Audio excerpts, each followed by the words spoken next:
तो श्री वृत्रासुर श्री भीष्म पितामह का भाव यही है कि मैं कुरुवंश में कौरवों के साथ इसीलिए था ताकि आपका दर्शन मुझे हो सके।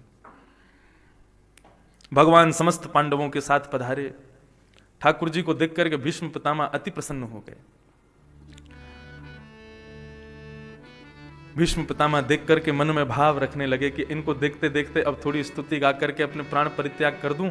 इतने में ही पांडव सब सामने आकर के प्रणाम करने लगे। तो पांडवों के नेत्रों में आंसू देख करके भीष्म पितामह ने पहले उनको ज्ञान उपदेश किया। 5 धर्म बताए। दान धर्मान, राज धर्मान, मोक्ष धर्मान, विभागस, स्त्री धर्मान, भगवत धर्मान, समास व्यास योगिता। दान धर्म बताया। बंधुओं देखो, दान अतिश्रेष्ठ वस्तु का किया जाता है। मेरे पास में वाणी है, पिताजी के पास में वाणी है, तो हम दोनों मिलकर वाणी का दान करते हैं। किसी के पास में कोई कला है तो वो अपनी कला का दान करता है। श्री भगवती प्रसाद गंधर्व जी 2 दिन से क्या आनंद कर रहे हैं। कल तो उन्होंने धुआं कर दिया, आनंद ही आनंद कर दिया महाराज। कल तो लाल जी मानो जैसे अपने पलना से उछल करके अभी नीचे आ जाएंगे और खेलने लगेंगे, ऐसा लग रहा था। और कल तो ठाकुर जी के गाल फटे ही फटे जामे, ऐसे मुस्कुरा रहे थे। कल का तो स्वरूप में मैंने विराजमान किया पालने में, तब तक भी कुछ नहीं था। जैसे ही कपाट खोल के मैं देख रहा हूं, मैं आश्चर्य में, ये कैसे इनका मुख प्रसन्न आनंद में हो रहा है। आज सुबह से भी खूब आनंद में। उत्सव प्रिय है ठाकुर जी को। उनको लगता है देखो कितने सारे लोग मुझको देखने आए हैं। जो आरसी दिखाने का भाव है, शीशा दिखाते हैं, वो ये दिखाते हैं। बोले नेक मुंह को दिखा तो दो, तुम सबको मुंह को दिखा रहे हो, मैं लग कैसे रहा हूं, मुझे मुंह तो दिखाओ। तो पहले ठाकुर जी को दिखाते हैं, फिर ठाकुर जी कहते हैं अर्चक को अब तुम देखो मैं कैसा लग रहा हूं। तब फिर हम देखते हैं, हाँ लाल जी बढ़िया लग रहे हो। कोई अव्यवस्थित हो चीज तो अभी व्यवस्थित कर देना, सब लोग मेरा दर्शन करने आए हैं, ये भाव रहता है आरसी का।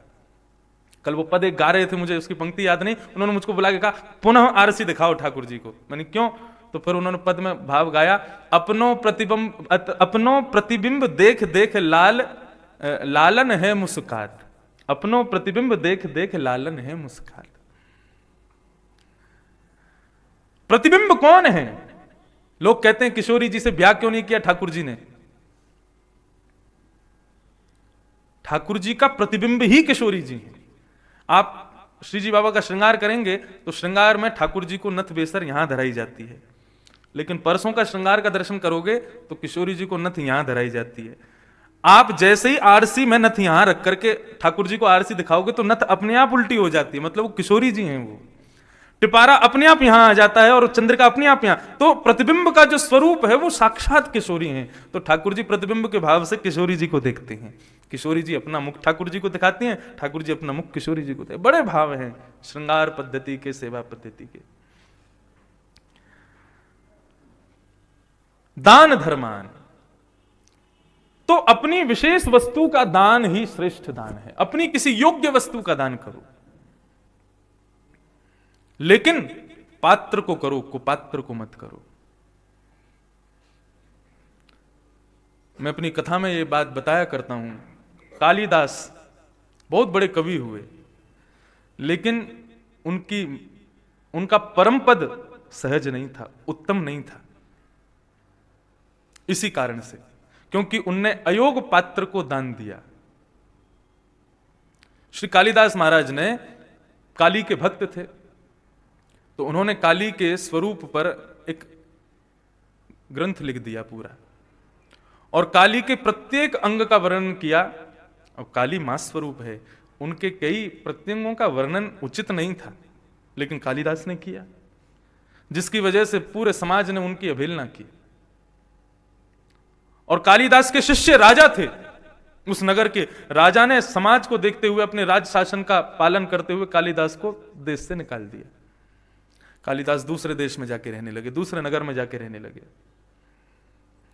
बहुत वर्ष बीते तो राजा को बड़ी ग्लानि हुई कि मैंने अपने गुरु के साथ अच्छा नहीं किया। ठीक है, उनसे अपराध तो सबसे हो जाता है। कालिदास को खोजने के लिए पूरी सेना लगा दी, लेकिन कालिदास नहीं मिले।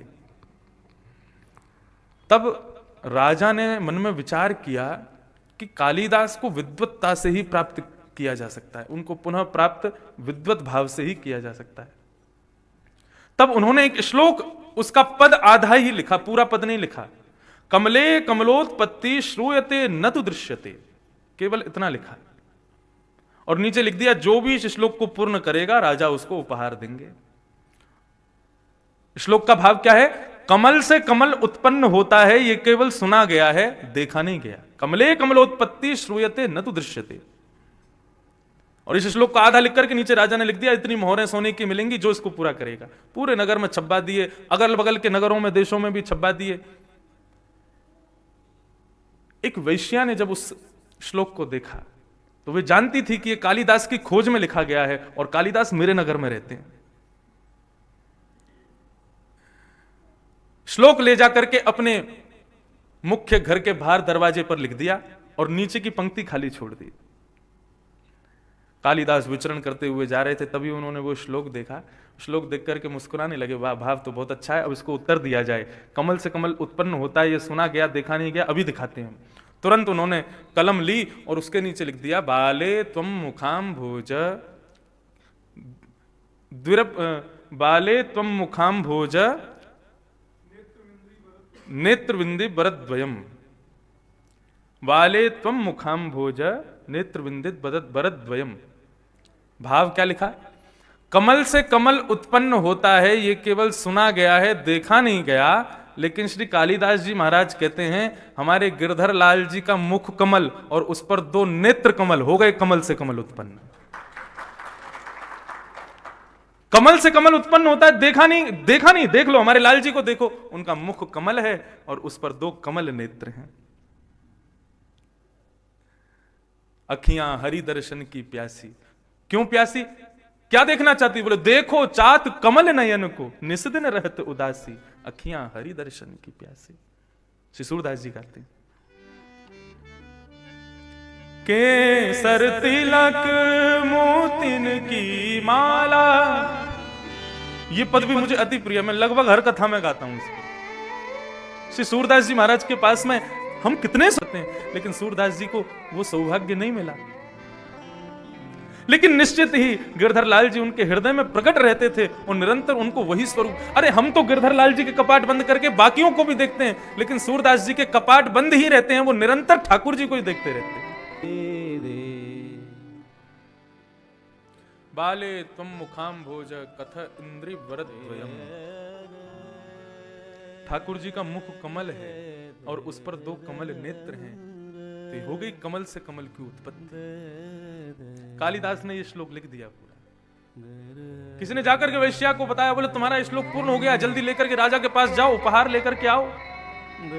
वैश्या जैसे ही बाहर आई तो कालिदास खड़े थे, श्लोक पढ़ रहे थे।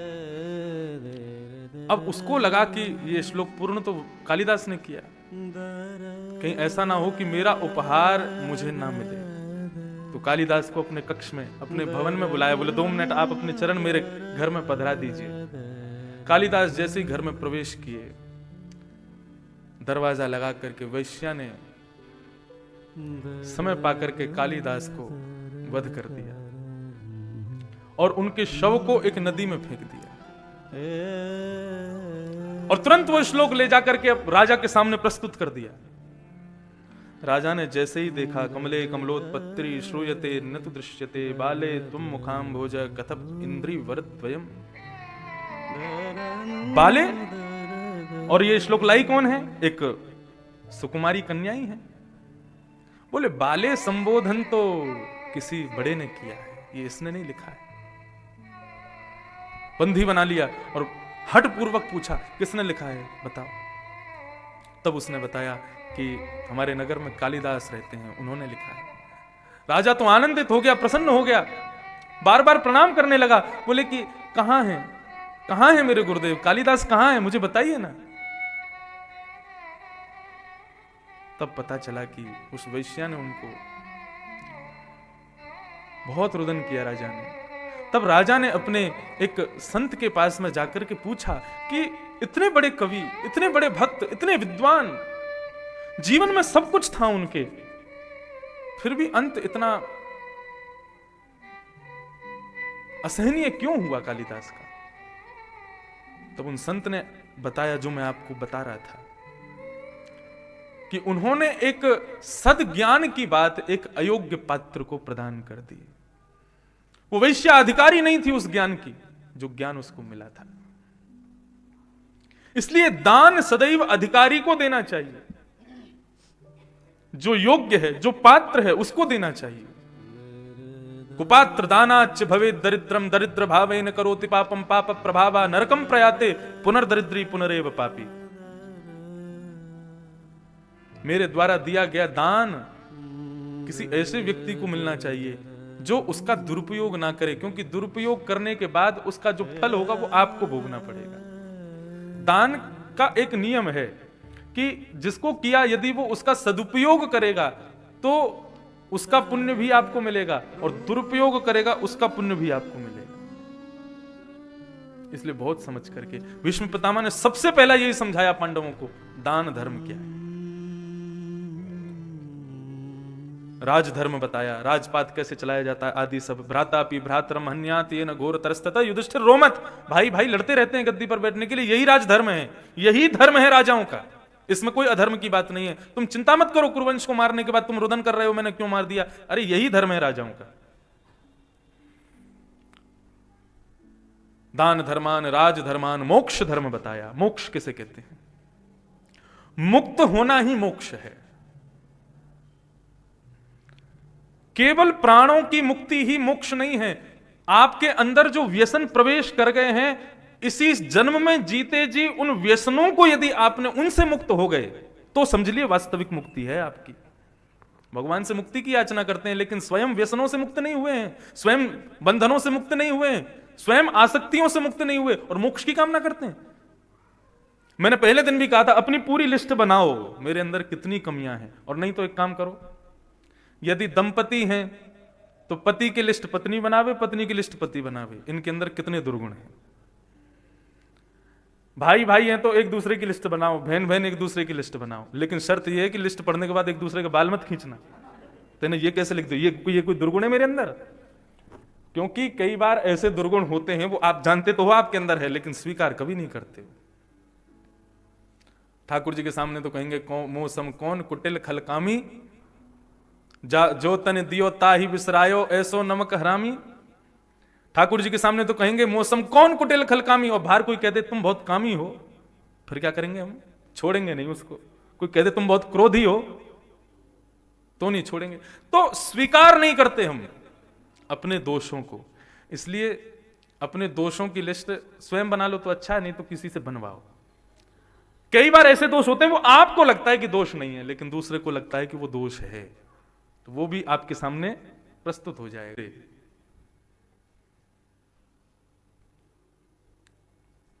हमने भी अपनी लिस्ट बनाई थी और अपनी लिस्ट बना करके गिरधर लाल जी को दे दी, और गिरधर लाल जी की भी हमने बनाई थी। तुम्हारे अंदर दोष क्या है? दोष तो आप में कुछ नहीं, एक आदि दोष है। क्या? श्रृंगार रोकते नहीं हो, बार बार फेंक देते हो। ऐसे बहुत सारे भाव हैं। तो ये सब भाव की बात है। तो क्या करना है?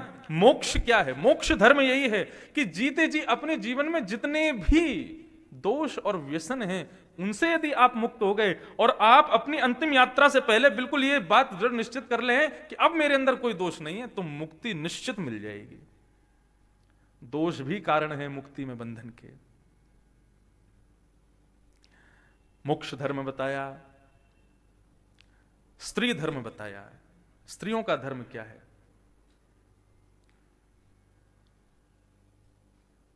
भर्तु शुश्रूषणं स्त्रीणां परो धर्मो ह्यमायया तद्बन्धूनां च कल्याणं प्रजानां चानुपोषणम्। रास पंचाध्यायी में भगवान श्री कृष्ण कह रहे हैं अपने पति परमेश्वर उनसे ब्याह होने के बाद में तद्बंधु नाम च कल्याणम प्रजानाम चानुपोषणम। स्त्री का दूसरा नाम क्या है? बोले कल्याण। इनका अवतरण केवल कल्याण के लिए हुआ है। जिस घर में जन्म हुआ उसके कल्याण के लिए, और जिस घर में विवाह हुआ उसके कल्याण के लिए।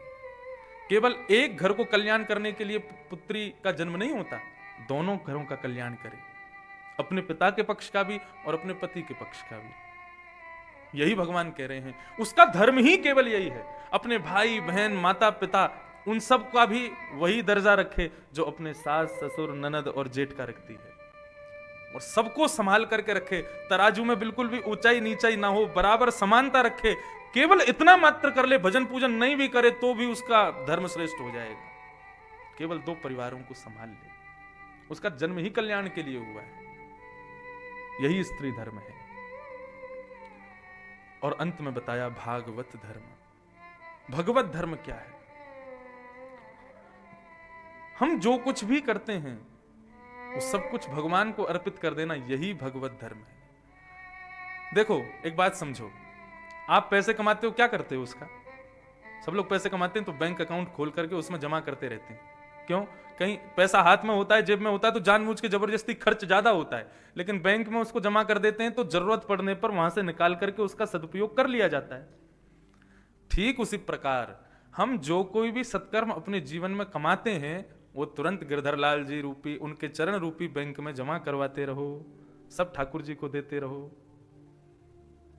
ठाकुर जी के बैंक में यदि जमा करवाते रहेंगे तो समय आने पर ठाकुर जी ही देंगे कि यहां खर्च कर दो अपने द्वारा किए गए पुण्यों को। और सबसे बड़ी बात यह, बैंक में पैसा जमा है तो चोरी का भी डर नहीं है, कोई चुराएगा भी नहीं। तो हमने जो पुण्य अर्जित किए ठाकुर जी के चरण रूपी बैंक में सब इकट्ठे कर दिए तो कोई चुरा भी नहीं पाएगा उसको। यही है भागवत धर्म। कायेन वाचा मनसेन्द्रियैर्वा बुद्ध्यात्मना भानुषित स्वभावा करोमि यत् यत् सकलं परस्मै नारायणायेति समर्पयेत्। हम जो कुछ भी करते हैं अपनी काया से, वचन से, मन से, बुद्धि से, इंद्रियों से, सब भगवान को अर्पित, सब कुछ भगवान को दे दो। भगवान कुछ ले नहीं जाएंगे, लेकिन बस भाव रख लो सब ठाकुर जी का। घर में नई गाड़ी आवे सबसे पहले ठाकुर जी को घुमा के लाओ उसमें। घर में कोई नई वस्तु आवे सबसे पहले ठाकुर जी को पधराओ उसको। हर वस्तु पहले ठाकुर जी के सामने प्रस्तुत हो जाए। भोग क्यों लगाते हैं हम? अगर आप भाव सेवा में जाओ तो फिर वो वास्तव में भोग ही है, लेकिन यदि आप सामान्य सेवा का स्तर देखें तो भोग का तात्पर्य क्या है? बोले कि रोटी बनी, सब्जी बनी, इतने सब व्यंजन पदार्थ बने हैं, इसको तुम खाओगे, ना जाने कैसे बनाई गई, जिसने बनाया उसका मन कैसा था, जिसने ये सब्जी उगाई उसका मन कैसा था, खाद कैसी थी, ना जाने कैसे दूषित धन से ये सब्जी आई होगी, तो सब कुछ दूषित है। ठाकुर जी के सामने पधरा करके जैसी तुलसी छोड़ते हैं तो ठाकुर जी नेत्र से देख भर लेते हैं उसको। और दृष्टिपूतम न्यसेपादम, ठाकुर जी अपनी दृष्टि से उसको पवित्र कर देते हैं, मतलब तुम्हारे खाने योग्य बना देते हैं, अब खाओ। ठाकुर जी स्वयं तो कभी उसमें कभी लगता है कि कुछ कम हो गया, वैसे ऐसा हो जाए एक बार। श्री राधा रमन लाल जी के सेवायत ठाकुर जी की सेवा कर रहे थे और ठाकुर जी प्रसाद पा रहे थे। सेवायत गोस्वामी बाहर किसी से मिलकर के बैठ के बात कर रहे थे और तभी प्रसाद उठाने का समय हुआ तो बिना घंटी ताली बजाए और ठाकुर जी के कक्ष में जैसे ही प्रवेश किया तो श्री राधा रमन लाल जी बेचारे व्यवस्थित नहीं हो पाए और उनके होठ पर चावल का एक दाना रखा मिल गया। हम ताली क्यों बजाते हैं, नौक क्यों करते हैं, घंटी क्यों बजाते हैं? हे लाल जी, आपकी स्थिति तो ऐसी ऐसी रहते हो, लेकिन जैसे ही हम बाहर आते हैं तो आप सहज हो जाते हो, अब बढ़िया खाते हो, बढ़िया घूमते हो, फिरते हो, डोलते हो। गिरधर लाल जी को तो डोल रहे होंगे भीतर ही, यहाँ तो उठा उठा के देख रहे होंगे, कहाँ रखो है, कहाँ करूँ, कैसे करूँ।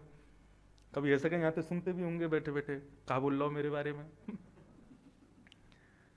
लेकिन जैसे ही हम जाएंगे तो पहले एक बार ठाकुर जी व्यवस्थित हो जाओ, एक बार ऐसी ताली बजा। अच्छा, हमारे लाल जी का जो कमरा है ऊपर, उसमें तो एक विलक्षण एक क्रिया हो गई, पता नहीं क्या है। जैसे ही आप बिना नॉक किए और बिना वैसे आप जाओगे तो उसमें क्या, हमारे पिताजी महाराज ने सभी घर में किवाड़ों में ऊपर चुंबक लगवाई है, जब बंद होता है तो ऐसे चिपक जाती है। लेकिन उस कमरे के किवाड़ की चुंबक भी खराब है, मैंने देखा। उसको मैं खोलूंगा वो एक बार में खुलती ही नहीं है। कई बार एयर प्रेशर से भी गेट बंद रहता है ना, वैसी हमेशा स्थिति बनती है जब भी लाल जी होंगे और लाल जी वहां से बाहर होंगे, वो किवाड़ हमेशा सहज ही खुली रहती है। जब भी मैं जाऊंगा तो एक बार नीचे से दबाऊंगा तो जिसको नहीं पता वो तो दबाता ही रह जाएगा, खुलेगा ही नहीं। उसका नियम है 2 बार नॉक करो, ऊपर हाथ रख के तब दबाओ, तब खुलेगा। मतलब लाल जी भीतर से बंद करके अपने ग्वाल बाल और सब सखा मंडली के संग में खूब धम मचा में भीतर। तो भागवत धर्म, हम जो कुछ भी करते हैं सब भगवान को अर्पित करो, सब ठाकुर जी को अर्पित करो, सब लाल जी को अर्पित करो। वे चैतन्य हैं, वे संपूर्ण वस्तु को अंगीकार करके उसको हमारे योग्य बना देते हैं। अब तुम इसको स्वीकार करो, अब तुम इसको प्रयोग में ले लो। क्यों? ठाकुर जी के चरणों में जाकर के वो वस्तु प्रसाद बन गई, चाहे कोई भी वस्तु हो। इस प्रकार से 5 धर्म बता करके भीष्म पितामह ने पांडवों से कहा अब तुम लोग साइड हो जाओ, अब मुझे मेरा काम करने दो। और भीष्म पितामह ने भगवान की ओर देखा, और भगवान की ओर देखते हुए ठाकुर जी से कहा कि अब जब तक मैं कहूं नहीं, मेरे सामने से आप हिलोगे नहीं। आपको देखते देखते अपने प्राणों का परित्याग करूंगा मैं।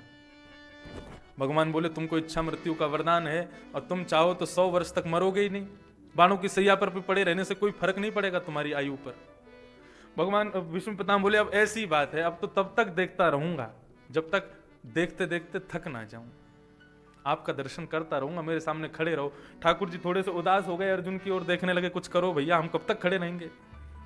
विष्णु पितामह बोले अर्जुन की ओर मत देखो, मेरी ओर देखो। और ये तुम्हारा ये फूला फूला गुलाब जामुन जैसा चेहरा नहीं चाहिए मुझे। प्रसन्न हासा रुणलो चलो लसत, बिल्कुल प्रसन्न मुद्रा में हो जाइए। मैं आपके प्रसन्न मुख को देख करके अपनी स्तुति गा करके अपने प्राणों का परित्याग करना चाहता हूं। ठाकुर जी प्रसन्न मुद्रा में भीष्म पितामह के सामने खड़े हैं। बंधुओं, जीवन में भगवान से कुछ मत मांगो। एक बार को श्री राधारमन लाल जी से राधारमन लाल जी को भी मत मांगो, लेकिन एक वस्तु मांग लो। ठाकुर जी हम इस संसार में आए, इतने साल पहले आए, इतने वर्षों तक रहे, क्या नहीं किया? सब कुछ किया हमने। पाप भी किए, पुण्य भी किए, अच्छा भी किया, बुरा भी किया, सही भी किया, गलत भी किया। अब सब कुछ करके अब हम पता नहीं कहां जाएंगे, नरक जाएंगे, स्वर्ग जाएंगे, वैकुंठ जाएंगे, कुछ नहीं पता हमको। लेकिन हमारी मृत्यु जब भी हो, हम आपसे कुछ नहीं मांगते, स्वर्ग वैकुंठ भी नहीं चाहिए हमको, लेकिन हमारी मृत्यु से पहले आपके दर्शन हमको हो जाएं, आप हमारे सामने खड़े हों, बस यही कृपा कर दो। पीतांबरी कसी हो, मुखड़े पे एक हंसी हो, छवि मन में ये बसी हो, जब प्राण तन से निकले, इतना तो कहना स्वामी, जब प्राण तन से निकले। ऐसा भाव मन में प्रकट होता है। और न जाने कितनी बार मैं भीष्म स्तुति लाल जी को सन्मुख बैठ के सुना चुका हूं, क्योंकि भीष्म स्तुति और लाल जी इन दोनों की जन्म तिथि एक ही है।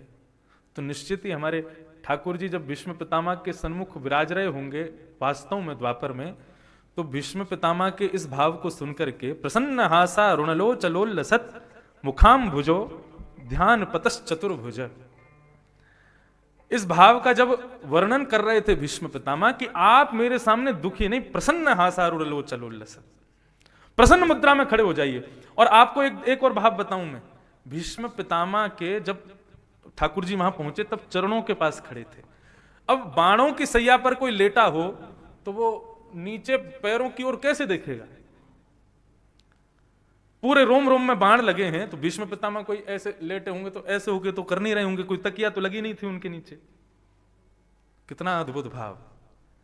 ठाकुर जी को देखने की इच्छा जब भीष्म पितामह की प्रकट हुई तो ठाकुर जी चरणों के पास से हटके उनके मुखमंडल के पास आ गए। और जिस प्रकार से श्रीनाथ जी नीचे की ओर देखते हैं, ऐसे लाल जी श्री भीष्म पितामह को देख रहे हैं। तो मानो वास्तव में वे गिरधर स्वरूप में ही प्रकट होकर के भीष्म पितामह के मुखमंडल के ऊपर ही खड़े हैं, और भीष्म पितामह उनको देख करके स्तुति गा रहे हैं। क्या भाव है! इतिमति रूप कल्पिता वितृष्णा भगवत सात्वत पुंगवे विभूम्नि। बहुत सावधानी से सुनिएगा। हम भगवान को क्या दे सकते हैं? देने को तो आप कुछ भी दो, लेकिन वास्तविकता यह देखनी है कि जो हम वस्तु ठाकुर जी को दे रहे हैं, कहीं वो किसी रूप में ठाकुर जी से ही तो हमको प्राप्त नहीं हुई है। मेरे जन्मदिन पर आप आए, सब लोगों को तोहफा देते हुए देख आपके मन में आया मैं भी कुछ उपहार दूं, तो मेरे घर की ही पेंटिंग उतार के मुझको दे दी आपने। लो महाराज जी, जन्मदिन की शुभकामनाएं।